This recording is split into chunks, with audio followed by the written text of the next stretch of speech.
प्रिय भक्तजनों, आपका मेरे चैनल पर स्वागत है। आज मैं आपके लिए इस वीडियो में लेके आई हूँ सावन के महीने में प्रतिदिन सुनी जाने वाली शिव जी की कथा। तो आइए शुरू करते हैं कथा। प्राचीन काल में किसी जंगल में गुरु ध्रुव नाम का शिकारी रहता था, जो जंगली जानवरों का शिकार करता था तथा अपने परिवार का भरण पोषण वो शिकार से किया करता था। एक बार शिवरात्रि के दिन जब गुरु ध्रुव शिकार के लिए निकला, तब संयोगवश उसे पूरे दिन खोजने के बाद भी कोई शिकार नहीं मिला। इस प्रकार दिन भर भूखे प्यासे शिकारी का शिवरात्रि का व्रत हो गया। उसके बच्चे, पत्नी एवं माता पिता को भूखा रहना पड़ेगा, इस बात से वो चिंतित था। सूर्यास्त होने पर वो एक जलाशय के समीप गया और वहां एक घाट के किनारे पेड़ पर थोड़ा सा पीने के लिए पानी लेकर चढ़ गया, क्योंकि उसे पूरी उम्मीद थी कि कोई न कोई जानवर अपनी प्यास बुझाने के लिए वहां जरूर आएगा। वो पेड़ बेलपत्र का पेड़ था और उस पेड़ के नीचे एक शिवलिंग भी था, जो सूखे बेलपत्र से ढके होने के कारण दिखाई नहीं दे रहा था। रात का पहला पहर बीतने से पहले ही एक हिरनी वहां पानी पीने के लिए आई। उसे देखते ही शिकारी ने अपने धनुष पर बाण साधा।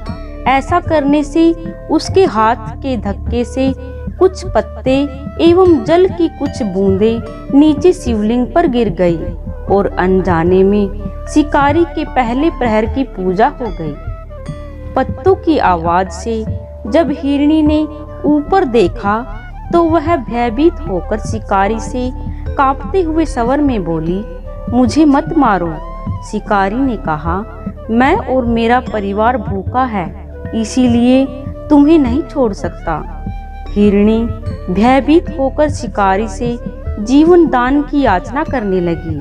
बोली, मेरे छोटे छोटे बच्चे हैं और मेरे वापस लौटने का इंतजार कर रहे हैं। मैं उन्हें अपने पति को सौंप आऊं, फिर तुम मुझे मार देना।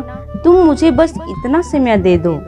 झूठ नहीं बोल रही, तुम मुझ पर विश्वास करो, मैं शीघ्र ही लौट आऊंगी। अगर मैं लौट कर ना आऊं तो मुझे वो पाप लगे जो एक विश्वासघाती एवं शिवद्रोही को लगता है। इस प्रकार हिरनी के विश्वास दिलाने पर शिकारी ने उसे जाने दिया और हिरनी वहां से चली गई। कुछ देर बाद शिकारी ने देखा कि एक मोटा ताजा हिरण जल पीने वहां आया है और उसने फिर से अपने धनुष पर बाण चढ़ाया और फिर से कुछ जल की बूंदें तथा बेलपत्र शिवलिंग पर चढ़ गए। इस प्रकार शिकारी की दूसरे पहर की पूजा भी हो गई। धनुष पर बाण चढ़ा देख हिरण ने पूछा, ये तुम क्या कर रहे हो?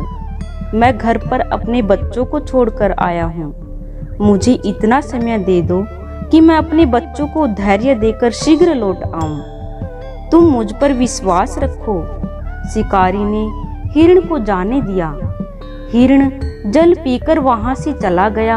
अब दोनों हिरण घर जाकर जब इकट्ठे हुए तो अपना अपना वृत्तांत एक दूसरे को सुनाते हुए बोले, हमें जल्द ही हमें शिकारी के पास लौटना है। अपने बच्चों को धैर्य देकर जब वो चलने को तैयार हुए तो सबसे पहले हिरनी बोली, मैं शिकारी के पास जाऊंगी और आप मेरे बच्चों का ख्याल रखना। हिरनी की बात सुन हिरण बोला, माँ के बिना बच्चों को कोई नहीं संभाल सकता, तुम यहीं रहो, मैं शिकारी के पास जाऊंगा। तब हिरनी बोली, पति के बिना पत्नी का कैसा जीवन? आपकी मृत्यु के बाद मैं कैसे जीवित रहूंगी? मैं वहां अवश्य जाऊंगी। और वे दोनों बच्चों को समझाकर चल पड़े। जब बच्चों ने देखा माता पिता जा रहे हैं तो हम क्या करेंगे, तब वो भी उनके साथ हो लिए। इस प्रकार वह सभी शिकारी के पास जा पहुंचे। उन्हें देखकर शिकारी ने झट से धनुष पर बाण चढ़ाया। जिससे फिर कुछ बेलपत्र एवं जल शिवलिंग पर चढ़ गए, जिससे शिकारी की तीसरे पहर की पूजा भी हो गई और उसके दुष्कर्म नष्ट हो गए और उसे ज्ञान की प्राप्ति हुई। हिरण ने कहा, हम सभी उपस्थित हैं, आप हमारा वध करके अपने परिवार की भूख मिटाइए। तब भगवान शिव शंकर की कृपा से प्राप्त ज्ञान द्वारा शिकारी सोचने लगा, मुझसे तो यह अज्ञानी पशु ही धन्य है, जो कि परोपकार परायण होकर अपना शरीर दे रहे हैं, और मैं मनुष्य जन्म पाकर भी हत्यारा हूँ। ये सोचकर शिकारी बोला, तुम सभी धन्य हो, तुम्हारा जीवन सफल है, जाओ, मैं तुम्हें नहीं मारता, तुम निर्भय होकर यहाँ से जाओ। शिकारी के ऐसा करते ही स्वयं भोलेनाथ वहाँ प्रकट हुए और बोले, मैं तुमसे प्रसन्न हूँ, तुम मनचाहा वर मांगो। यह सुनकर शिकारी भगवान के चरणों में गिर पड़ा, आंखों से आंसू बहने लगे। भगवान शंकर ने उन्हें सुख समृद्धि का वरदान देकर गुरु नाम प्रदान किया। तो दोस्तों, ये वही गुरु था जिसके साथ भगवान राम ने मित्रता की थी। तो कैसी लगी आपको महाशिवरात्रि की ये कहानी? कमेंट करके ज़रूर बताना। अगर आप मेरे चैनल पर नए हैं तो प्लीज़ चैनल को सब्सक्राइब ज़रूर करें। धन्यवाद।